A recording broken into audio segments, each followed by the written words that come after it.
तो सर जो एक बोरोअर है वो मल्टीपल टाइम्स इसमें लोन ले सकता है?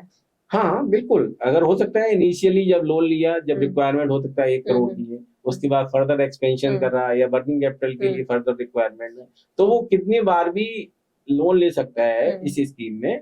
लेकिन हाँ, ओवरऑल जो कवर होगा वो 10 करोड़ से ऊपर एक हम्म। बोरोवर के लिए नहीं मिलेगा।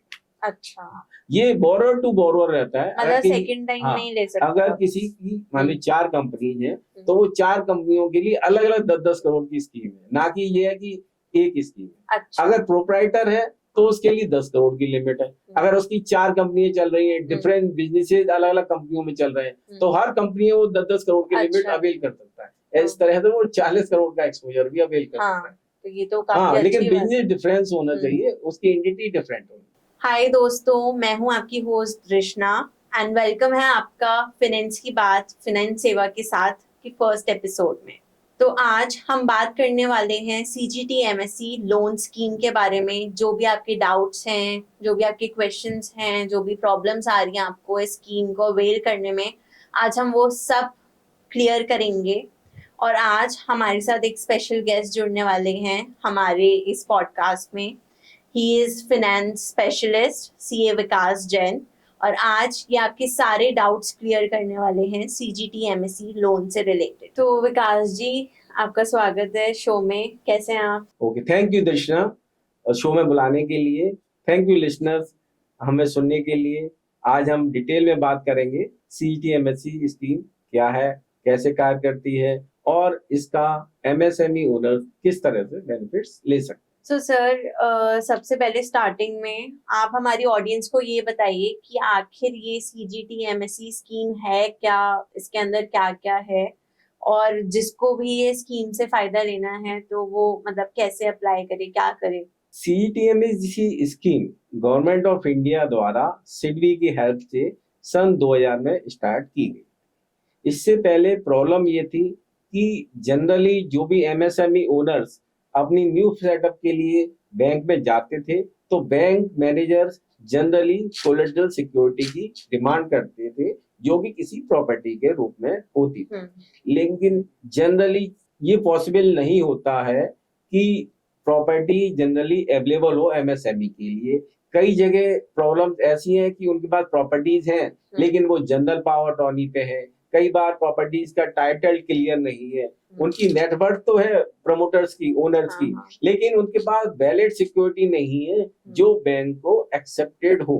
तो इन सब की शॉर्ट कमिंग को दूर करने के लिए गवर्नमेंट ऑफ इंडिया ने सिडबी की हेल्प से इस स्कीम को स्टार्ट किया। ये एक ट्रस्ट बनाया गया है जो एमएसएमई को लोन के लिए गारंटी देता है, जिससे बैंक को लोन देने में आसानी होती है, उनका लोन का पोर्टफोलियो सही रहता है, और उनको भी ग्रोथ मिलती है और एसएमई ओनर्स को भी ग्रोथ होती है, हमारे देश की इकोनॉमी भी बढ़ती है। तो इस स्कीम के कई फायदे हैं। चाहे गवर्नमेंट के एंगल से, गवर्नमेंट को टैक्स ज्यादा मिलता है, ज्यादा प्रोटेक्शन होता है, ज्यादा इकोनॉमी ग्रो करेगी। दूसरा, बिजनेस ओनर्स के लिए, उनको अपने बिजनेस के लिए प्रॉपर कैपिटल अवेलेबल हो जाती है, और इसके अलावा देश में रोजगार भी बढ़ता है। आज हमारे देश में 6 करोड़ से ज्यादा एमएसएमई है जो कि इस स्कीम का फायदा उठा सकते हैं। आज देश में 16% ही एमएसएमई है जो प्रॉपरली फंड ले पा रहे हैं बैंकिंग चैनल से, और कई लोगों ने पुराना ट्रेडिशनल जो लालाओं वाला लोन का सिस्टम था, आज भी वो वहां फंसे हुए हैं, क्योंकि उनके पास प्रॉपर डॉक्यूमेंटेशन नहीं है, इनके उनके पास प्रॉपर कंसल्टेंसी नहीं है, जिस वजह से वो गवर्नमेंट की कई स्कीम्स हैं जिनका प्रॉपरली बेनिफिट नहीं ले सकते। इस स्कीम का फुल फॉर्म है credit guarantee scheme for micro and small enterprise. इस स्कीम को सन 2000 में चालू किया गया था। इस स्कीम में 75% से 90% तक का लोन की गारंटी मिलती है। इसको एक उदाहरण से समझते हैं।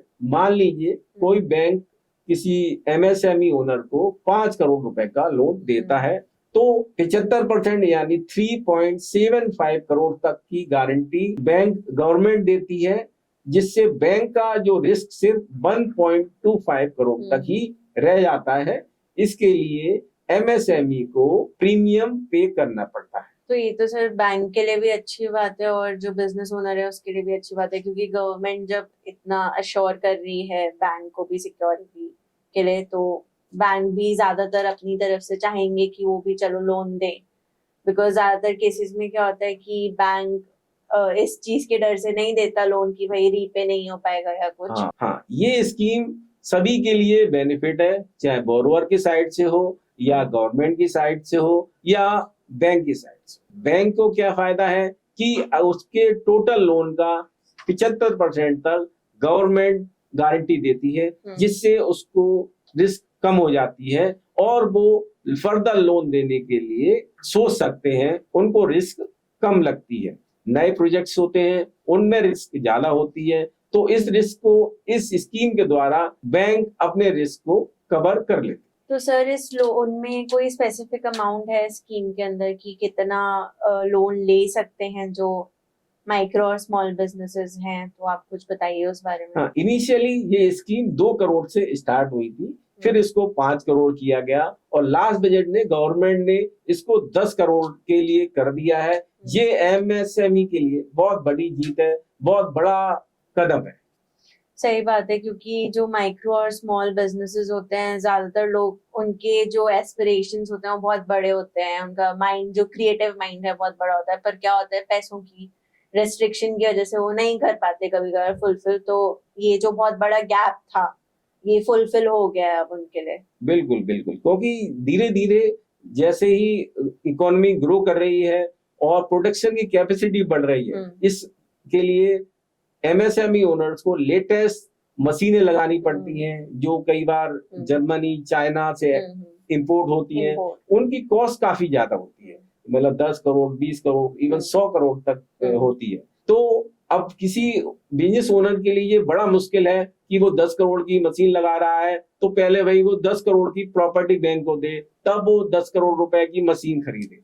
तो इस स्कीम का फायदा ये है कि बिना सिक्योरिटी के, इवन कम सिक्योरिटी पर भी 10 करोड़ तक का लोन इजीली बिजनेस ओनर्स को मिल जाता है, एमएसएमईज को मिल जाता है, जो उनके ग्रोथ के लिए बहुत अच्छा है। उनकी कैपिटल रिक्वायरमेंट, उनकी वर्किंग कैपिटल रिक्वायरमेंट, सभी की रिक्वायरमेंट को पूरा कर सकते हैं। तो सर ये जो लोन है इसमें जैसे कि आपने बोला कि कोई भी सिक्योरिटी नहीं रखनी पड़ेगी, तो ये कोलैटरल फ्री है पूरा?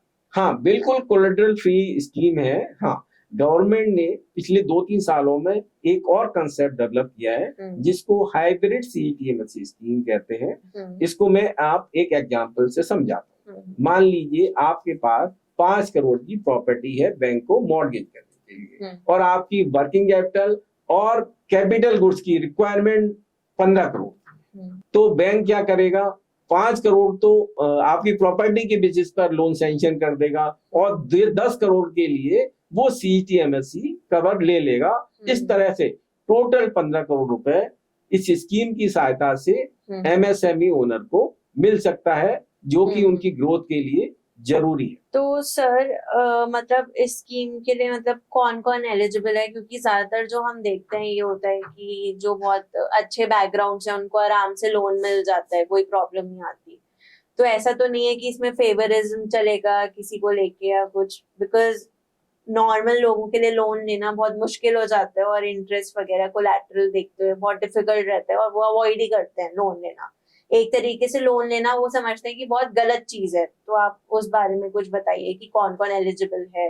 नहीं, लोन लेना कोई बुराई नहीं है। हाँ, इसका प्रॉपर यूटिलाइजेशन होना बहुत जरूरी है। इस स्कीम में जिनका टर्नओवर 100 करोड़ तक है वो लोग इस स्कीम का इजीली बेनिफिट उठा सकते हैं।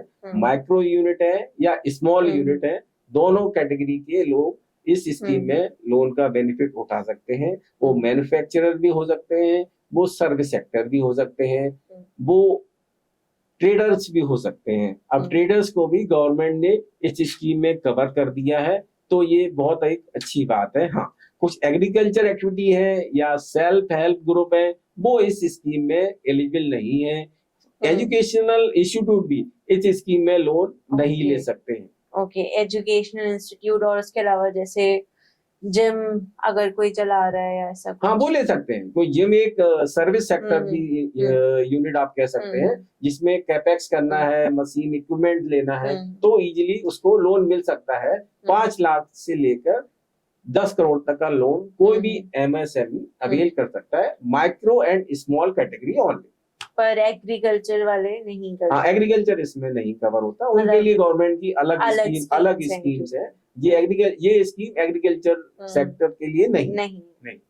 सो इसमें जो लोन देने वाले लोग हैं वो कौन है? बिकॉज लोन तो भाई बहुत लोग दे देते हैं, गली में बैठने वाले मनी लैंडर्स होते हैं, कौन कौन होता है, तो इसमें कौन एलिजिबल है लोन देने के लिए? हाँ, इस स्कीम में गवर्नमेंट बैंक्स हैं, प्राइवेट बैंक्स हैं, एनबीएफसी हैं, रूरल बैंक्स हैं, ये इस स्कीम में लोन दे सकते हैं। इनका रजिस्ट्रेशन सीईटीएमएससी के पास होना जरूरी है, तभी वो इस स्कीम को बेनिफिट दे सकते हैं और बोरोवर के लोन को इस स्कीम में कवर कर सकते हैं। बिकॉज सर मैंने आपसे एक क्वेश्चन इसलिए पूछा कि कौन कौन एलिजिबल है, क्योंकि क्या होता है, अब कई लोग होते हैं ना, उनको समझ नहीं होती है, वो उनको स्कीम पता चलो ये है, पर उन्हें ये नहीं पता कि जाना हमें किसके पास है वो लोन लेने के लिए, नहीं होती समझ कई लोगों में, तो इसलिए मैंने कहा हाँ, नहीं, बिल्कुल ये पता होना जरूरी है बोरोवर को, कि भाई कहाँ पे अप्रोच करना है इस स्कीम का। बिकॉज आप गलत इंसान से कहीं वो लोन ले लें और उनको प्रॉब्लम आए आगे जाके। तो सर नेक्स्ट क्वेश्चन मेरा ये है कि ये जो लोन का टेन्योर है वो कितना है, मतलब कितने साल का, क्या ड्यूरेशन है, महीने, साल?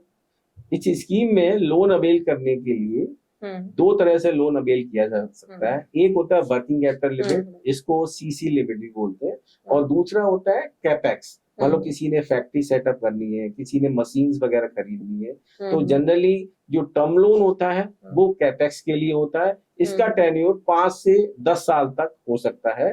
तो उस केस में इस स्कीम में 10 साल तक के लिए लोन अवेल कर सकता है। हाँ, वर्किंग कैपिटल चूंकि एनुअल रिन्यू होती है, एक बार सेंशन होती है, देन अगेन नेक्स्ट ईयर ये अवेल दोबारा से इसको रिन्यू करते हैं, तो इसका टेन्योर 1 ईयर का हो सकता है। तो दोनों कैटेगरी के लोन इस स्कीम में बेनिफिट ले सकते हैं, चाहे वो वर्किंग कैपिटल से रिलेटेड हो या कैपेक्स से रिलेटेड। तो सर इसमें जो इंटरेस्ट रेट है जिससे सब लोग सबसे ज्यादा डरते हैं, तो इसमें फिक्स है, क्या अमाउंट रहता है? देखो, जो इंटरेस्ट रेट है वो बैंक टू बैंक वेरी करता है जी। 8% से लेकर 12% के बीच में हो सकता है। इसमें सीजीटीएमएससी स्कीम का कोई रोल नहीं। इस स्कीम का सिर्फ रोल ये है कि ये लोन को कवर करेगी, इसकी अगेंस्ट गारंटी देगी। इंटरेस्ट रेट वो फाइनेंशियल इंस्टीट्यूशंस, बैंक या एनबीएफसी अपने आप डिसाइड करेगा। ये रेट जनरली 8% से लेकर 12% के बीच हो सकता है। हाँ, प्राइवेट बैंक है तो उनका रेट 8% से चालू हो जाता है, और जो एनबीएफसी है या जो गवर्नमेंट ऑर्गेनाइजेशन है उनका आप कह सकते हैं कि 9% से लेके 12% के बीच तक का लोन हो सकता है। और सर मतलब एक और क्वेश्चन आया था हमारे यहाँ कि ये जो कुछ एनुअल गारंटी फी होता है, ये क्या होता है? मतलब बेसिकली सीईटीएमएससी जो ट्रस्ट है वो बैंक्स को गारंटी देता है। इसके लिए एक प्रीमियम चार्ज किया जाता है कि जिससे कि उसको कवर किया जाए, रिस्क को कवर किया जाए। ये डिपेंड करता है कि बोरोवर कितना लोन ले रहा है। 10 लाख से लेकर 10 करोड़ तक का लोन इसमें कवर होता है, और उसका प्रीमियम 0.37% से 2.05% तक हो सकता है। ये premium bank to bank vary करता है, बोरोवर टू बोरोवर वेरी करता है, और कई स्टेट में इसको और फर्दर डिस्काउंट गवर्नमेंट की तरफ से दिए गए हैं, जिससे कि ओवरऑल कॉस्ट बोरोवर को कम पड़े। ये डिपेंड करता है कितना लोन ले रहा है, किस बैंक से ले रहा है, ये भी उसके बेसिस पर डिसाइड होता है कि उसको कितना प्रीमियम देना होगा। अगर मान लीजिए वो कोई ऐसे बैंक से लोन लेने जा रहा है, उस बैंक का डिफॉल्ट रेशियो अगर ज्यादा है तो उस बैंक के बोरोवर्स को ज्यादा प्रीमियम चार्ज किया जाएगा। और यदि कोई ऐसा बैंक है जिसका डिफॉल्ट रेशियो बहुत कम है, तो उस केस में उसके बोरोवर को प्रीमियम जो सीईटीएमएससी ट्रस्ट चार्ज करेगा वो कम होगा। इसीलिए मेरी सलाह ये है कि जो बोरोअर्स हैं वो अच्छे बैंक के पास जाएं, अच्छी रेपुटेड बैंक के पास जाएं, जैसे एचडीएफसी है या एसबीआई है, वहां कम प्रीमियम पे उनको कम प्रीमियम अपने लोन के लिए पे करना पड़े। मतलब ये बोरोअर को ही पे करना। हाँ, अल्टीमेटली इसकी कॉस्ट बोरोअर को बियर करनी बियर। पड़ती है, लेकिन उसके लिए बेनिफिट ये है कि उसको कम से कम प्रीमियम चार्ज हो, तो वो डिपेंड करेगा उसके क्रेडेंशियल पे भी, इसके साथ जिस बैंक से वो लोन ले रहा है। मतलब अच्छे बैंक से लोन लेना बहुत जरूरी है। हाँ, उसमें लगभग 1% का फर्क हो सकता है। इवन कुछ बैंक है जो 10 करोड़ के लोन पर सिर्फ 1.08% प्रीमियम चार्ज कर रहे हैं, जबकि किसी दूसरे बैंक में आपको 2.05 तक इंटरेस्ट चार्ज, डबल इट में भी मतलब प्रीमियम चार्ज हो सकता है। तो आप इस तरह से आप समझ सकते हैं कि 1% अगर 10 करोड़ पे है तो ये 10 लाख के आसपास का कॉस्ट है, दिस इज ह्यूज कॉस्ट। और ये एनुअली पे करना है, ऐसा नहीं कि वन टाइम पे है। जब तक लोन चलेगा तब तक ये प्रीमियम आपको पे करना पड़ेगा। हाँ, first year total sanction amount पे लगेगा, नेक्स्ट ईयर ऑनवर्ड जितना लोन आउटस्टैंडिंग होगा उस पे इस प्रीमियम को पे करना पड़ेगा। तो सर इसमें जो ये पूरा है, इसमें प्रोसेसिंग टाइम कितना है? बिकॉज जो यूजुअली ये सब काम होते हैं स्कीम वगैरह वाले लोग सोचते हैं बहुत कौन इतना पूरा प्रोसेस बेयर करेगा, टाइम लगेगा, तो लोग चाहते हैं कि जल्दी काम हो जाए। जो ये लोन वगैरह वाला काम है जल्दी से जल्दी मिल जाए उन्हें, जिससे वो काम स्टार्ट करें। तो इसका कितना टाइम है, कितना ड्यूरेशन है? देखिए, बोरोवर को सीईटी-एमएससी से कुछ नहीं करना। ये जो अप्लाई करते हैं गारंटी के लिए, ये बैंक की अपनी रिस्पॉन्सिबिलिटी होती है। अच्छा। इनिशियली स्टेप बाय स्टेप मैं आपको समझाता हूँ। इनिशियली बोरोवर अपने बैंक के पास जाएगा जहां से वो लोन लेना चाहता है, वो अपनी प्रोजेक्ट रिपोर्ट, अपने क्रेडेंशियल बैंक को सबमिट करेगा। बैंक के उसके प्रोजेक्ट की वायबिलिटी को चेक करेगा, उसकी सिविल चेक करेगा, उसके क्रेडेंशियल चेक करेगा, उसका पास बैकग्राउंड चेक करेगा, उसके बैंक स्टेटमेंट चेक करेगा। उसके बेसिस पर बैंक उसको लोन अप्रूव कर देगा।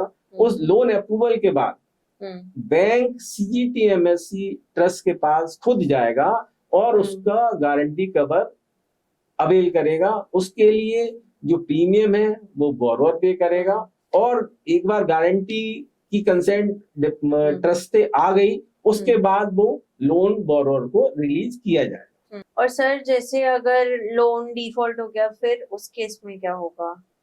अगर लोन किसी बोरोवर ने अगर लोन का डिफॉल्ट कर दिया तो बैंक सीटीएमएससी ट्रस्ट को लिखेगा कि भाई ये लोन डिफॉल्ट हो गया है, उसका क्लेम उसको दिया जाए। तो 25% तो बैंक खुद बियर करेगा, 75% वो सीटीएमएससी ट्रस्ट से रिक्वेस्ट करेगा कि उसको पेमेंट कर दी जाए, कोई बोरोवर ने डिफॉल्ट कर दिया है। लेकिन उसके बाद भी रिकवरी कंटिन्यू रहेगी, ऐसा नहीं है कि रिकवरी से बोरोवर बच जाएगा। अच्छा। और सर ये एनपीए क्या होता है, और एनपीए मतलब इसमें भी लोन भी कवर होगा? हाँ, देखिए क्या होता है, अगर कोई अकाउंट एनपीए हो गया तो उसके बाद इस कवर को सीईटी-एमएससी ट्रस्ट विड्रॉ कर सकता है, राइट। और अगर पहले कोई एनपीए अकाउंट हो रखा है और वो लोन के लिए अप्लाई करता है तो उसको, उस बोरोवर को सीईटी-एमएससी कवर नहीं देगा। इस स्कीम में उसको बेनिफिट नहीं मिल सकता। और सर एनपीए होता क्या है? क्योंकि ऑडियंस में कई ऐसे लोग हैं जिनको नहीं पता होते हैं कई टर्म्स। एनपीए कई वजह से हो सकता है, इसको बोलते हैं नॉन परफॉर्मिंग एसेट्स। ओके। इसमें तो कुछ रीजंस है, वो मैं बताता हूँ कि मतलब आपने 90 दिन तक अगर आपने कोई इंटरेस्ट बैंक का या ईएमआई पे नहीं की तो आपका अकाउंट एनपीए में जा सकता है। फर्दर इसकी 2-3 कैटेगरीज हैं, तो वो नेक्स्ट किसी पॉडकास्ट में आपको बताऊंगा। इन जनरल बेसिकली जो 90 दिन तक अगर आपने कोई इंटरेस्ट या ईएमआई डिले पे की है तो आपका अकाउंट या किसी बोरोवर का अकाउंट एनपीए में कैटेगरी में जा सकता है। और सर जो क्लेम प्रोसेस है वो मतलब कैसे होगा? बोरोवर को खुद जाना पड़ेगा, बैंक खुद फाइल करेगा उसका? नहीं, क्लेम के लिए बोरोवर कुछ नहीं करना। बैंक या एनबीएफसी जिसने भी लोन दिया है वो डायरेक्टली अप्रोच करेगा भाई अपने क्लेम के लिए। बोरोवर को इसमें कुछ भी मतलब करने की जरूरत नहीं है। तो सर ये जो आपने एक हाइब्रिड मॉडल भी बताया था उसको आप थोड़ा और डिटेल में एक्सप्लेन करिए, बिकॉज लोग कंफ्यूज्ड होंगे नॉर्मल मॉडल और हाइब्रिड। हाँ, मैं समझाता हूँ आपको। मान लीजिए कोई आपने लोन लेना है जो कि रिक्वायरमेंट मान लीजिए 10 करोड़ की है और आपके पास प्रॉपर्टी सिर्फ 2 करोड़ है, ठीक है, तो उस केस में बैंक क्या करेगा कि 2 करोड़ तक के लोन को तो आपकी प्रॉपर्टी के बेसिस पे कवर कर लेगा, बाकी 8 करोड़ पर वो सीजीटी एमएससी कवर ले लेगा। इससे बैंक के लिए उसका पूरा ओवरऑल लोन जो है ना वो कवर हो गया रिस्क से। ये स्कीम गवर्नमेंट ने पिछले 3-4 साल पहले ही चालू की है। इसका बेनिफिट ये है कि पहले जनरली बैंक क्या करते थे इस केस में कि वो 10 करोड़ का पूरा ही कवर ले लेते थे, जबकि उसका अनसिक्योर्ड पोर्शन सिर्फ 8 करोड़ रुपए का था, जिससे ओवरऑल जो एनुअल प्रीमियम जो फीस पे करनी पड़ती थी बोरोवर को वो 10 करोड़ पे देनी पड़ती थी, ना कि 8 करोड़ पे, जिससे ओवरऑल कॉस्ट बोरोवर की बढ़ जाती थी। तो इसी बात को ध्यान में रखते हुए गवर्नमेंट ने स्कीम को अमेंड किया और इसके बड़े बेनिफिट्स हैं। इसको मैं एक अपने क्लाइंट की रियल केस स्टडी से समझाता हूँ कैसे हमने उसको इस स्कीम में बेनिफिट कराया। एक हमारे क्लाइंट थे, उनका वो काफी साल से जॉब में थे, मार्केटिंग में थे, अच्छी ऑटोमोबाइल कंपनी में जॉब करते थे, उनके पास लगभग 15 साल का एक्सपीरियंस था, लेकिन हाँ उनके पास सिर्फ 70 लाख का अपना घर था। अच्छा। हाँ, तो उनको लेकिन उनकी रिक्वायरमेंट थी कि उनको 3 करोड़ रुपए की रिक्वायरमेंट थी प्लांट एंड मशीनरी खरीदने के लिए और 2 करोड़ की रिक्वायरमेंट थी उनको वर्किंग कैपिटल। तो जनरली अगर 70 लाख की प्रॉपर्टी पे अगर आप बैंक से 5 करोड़ का लोन लेने जाएंगे तो कोई भी बैंक मना कर देगा। लेकिन फिर मैंने उनको मतलब स्कीम का बेनिफिट समझाया और उनके बैंकर को भी समझाया कि सर आप 70 लाख रुपए तक तो लोन प्रॉपर्टी के अगेंस्ट कवर कर लीजिए और उसके बाद बैलेंस 4 करोड़ 30 लाख को सीजीटीएमएससी में कवर कर लीजिए। और इस तरह से बैंक ने वो लोन दे दिया क्लाइंट को। क्लाइंट ने 2 साल में ही अपनी टर्नओवर 34 करोड़ तक पहुंचा दी। राइट। फिर जब हमारा फर्दर डिस्कशन हुआ क्लाइंट से, जब इसमें अपर लिमिट सिर्फ 5 करोड़ की थी इस स्कीम में, लेकिन हमारा फर्दर क्लाइंट से जब डिस्कशन हुआ तो उन्होंने बोला विकास जी जो हम पाइप मार्केट से खरीदते हैं, जो मैं जिससे मैं प्रोडक्ट बनाता हूँ, ये बेसिकली मुझे 60 रुपए केजी पड़ता है, लेकिन अपने यहाँ में अगर बनाऊं तो ये 45 रुपए में मुझे ये मिल जाएगा, इन हाउस मेरे पड़ेगा, तो हमारा जो प्रॉफिट एडिशन है लगभग 25% का हमारा ग्रॉस प्रॉफिट इंक्रीज हो जाएगा। तो हमने फिर उनको एक बैकवर्ड इंटीग्रेशन समझाया। हमने उनके लिए एक और कंपनी इनकॉर्पोरेट की जो सिर्फ पाइप बनाती थी, एमएस पाइप बनती थी, जो उसके लिए फर्दर रॉ मटेरियल वो मार्केट में भी बेचते हैं और अपने लिए सेल्फ कंजम्पशन में भी यूज करते हैं। फिर हमने इस स्कीम को फिर दोबारा उसके दूसरी कंपनी में यूज किया। अब उनके पास अपनी कोई प्रॉपर्टी थी नहीं, उनकी सिस्टर की एक 50 लाख का फ्लैट था, वो हमने बैंक को फर्दर मॉर्गेज दिया और 4.5 करोड़ रुपए का अगेन फिर इस स्कीम में बेनिफिट मिला। तो आप ओवरऑल इस स्कीम को हमने कैसे यूज किया कि सिर्फ 1 करोड़ 10 लाख की प्रॉपर्टी पे ओवरऑल 10 करोड़ का लोन हमने बैंक से अवेल किया और प्रीमियम सिर्फ जो 8 करोड़ 90 लाख पे हमने सिर्फ एनुअल फीस दी और उनका बिजनेस बड़ा अच्छे से चल रहा है, बहुत अच्छी ग्रोथ उनकी चल रही है, उनका प्रॉफिट और मार्जिन भी बहुत अच्छा इंक्रीज हो गया है, बैंक भी बहुत खुश है, टाइमली इंटरेस्ट पे हो रहा है, टाइमली सारी चीजें हो रही हैं। तो सही स्कीम को यूटिलाइज करना, उसको यूज करना वो बहुत जरूरी है। कई स्कीम्स हैं जो कि बहुत अच्छी है गवर्नमेंट की, लेकिन वो लोगों तक पहुंच नहीं पाती। हमारा पॉडकास्ट करने का पर्पज यही है कि लोगों तक सही चीज सही टाइम पर पहुंचाना बहुत जरूरी। तो सर ये जो लोन लिमिट है मतलब एक बोरोवर को कितनी मिल सकती है और मल्टीपल बैंक से भी ले सकते हैं या रेस्ट्रिक्शन है? इसमें क्या है कि मैक्सिमम लिमिट 10 करोड़ रुपए तक की है। इसमें एक बैंक से भी 10 करोड़ अवेल करा जा सकता है या मल्टीपल बैंकर्स के साथ भी अवेल किया जा सकता है। मान लीजिए आपने टर्म लोन मशीन के लिए कहीं से 4 करोड़ रुपए कर लिया, अब वर्किंग कैपिटल आपने हो सकता है किसी दूसरे बैंक के पास जाते हैं तो पहला बैंक 4 करोड़ तक का रिस्क कवर कर सकता है इस स्कीम में, और जो वर्किंग कैपिटल वाला बैंकर है वो 6 करोड़ का लोन को कवर कर सकता है इस तरह। लेकिन हाँ अपर लिमिट 10 करोड़ के आसपास ही रहे। मतलब टोटल जो अमाउंट आना चाहिए चाहे आप मल्टीपल बैंक से भी ले रहे हो वो 10 करोड़ ही। हाँ 10 करोड़ से ऊपर अपर नहीं।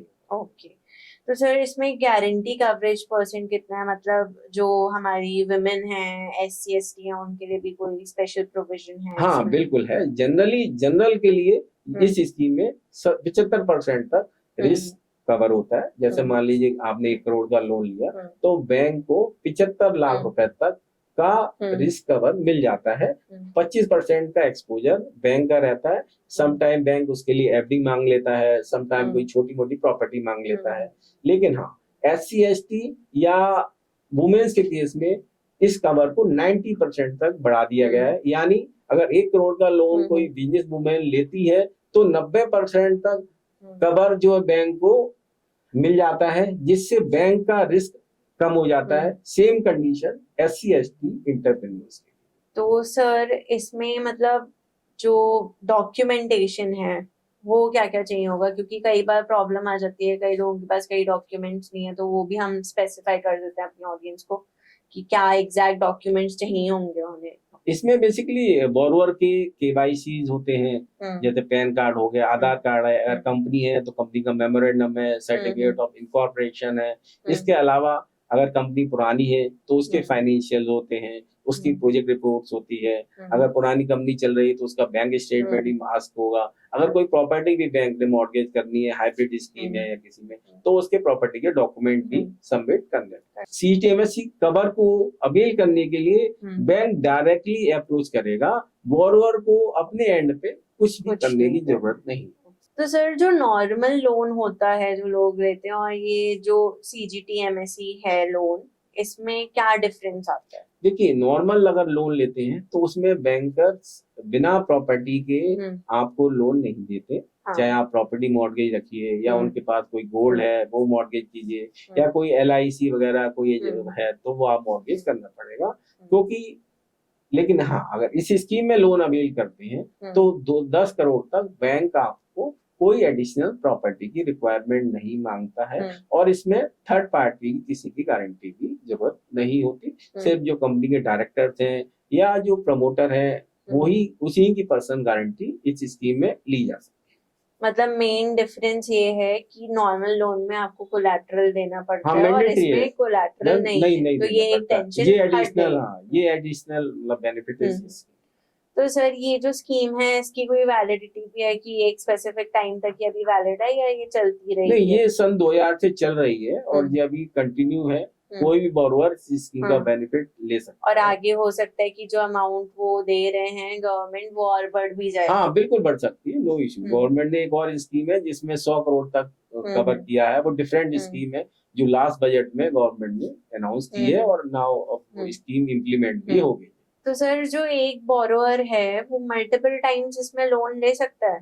हाँ बिल्कुल, अगर हो सकता है इनिशियली जब लोन लिया, जब रिक्वायरमेंट हो सकता है 1 करोड़ की है, उसके बाद फर्दर एक्सपेंशन कर रहा है या वर्किंग कैपिटल के लिए फर्दर रिक्वायरमेंट है, तो वो कितनी बार भी लोन ले सकता है इस स्कीम में। लेकिन हाँ, ओवरऑल जो कवर होगा वो 10 करोड़ से ऊपर एक बोरोवर के लिए नहीं मिलेगा। अच्छा, ये बोरोवर टू बोरोवर रहता है। मतलब सेकंड टाइम नहीं ले सकता। अगर किसी की मान ली 4 कंपनीज हैं तो वो 4 कंपनियों के लिए अलग अलग 10-10 करोड़ की स्कीम है, ना कि ये है कि एक स्कीम है। अच्छा। अगर प्रोप्राइटर है तो उसके लिए 10 करोड़ की लिमिट है। अगर उसकी 4 कंपनियां चल रही हैं, डिफरेंट बिजनेसेस अलग अलग कंपनियों में चल रहे हैं, तो हर कंपनी वो 10-10 करोड़ की लिमिट अवेल कर सकता है। इस तरह से वो 40 करोड़ का एक्सपोजर भी अवेल कर सकता है। तो ये तो काफी लेकिन बिजनेस डिफरेंस होना चाहिए, उसकी एंटिटी डिफरेंट होनी। तो सर मतलब इसमें कोई एज लिमिट भी है कि 18 प्लस या कुछ ऐसा? हाँ, इसमें यह है कि बोरोवर की मिनिमम लिमिट 18 इयर्स होनी चाहिए, अपर लिमिट कोई नहीं है। अपर लिमिट हाँ, यदि बैंक आपको लोन दे रहा है और वो इस कवर लेना चाहता है तो इस स्कीम में इजीली कवर मिल सकता है।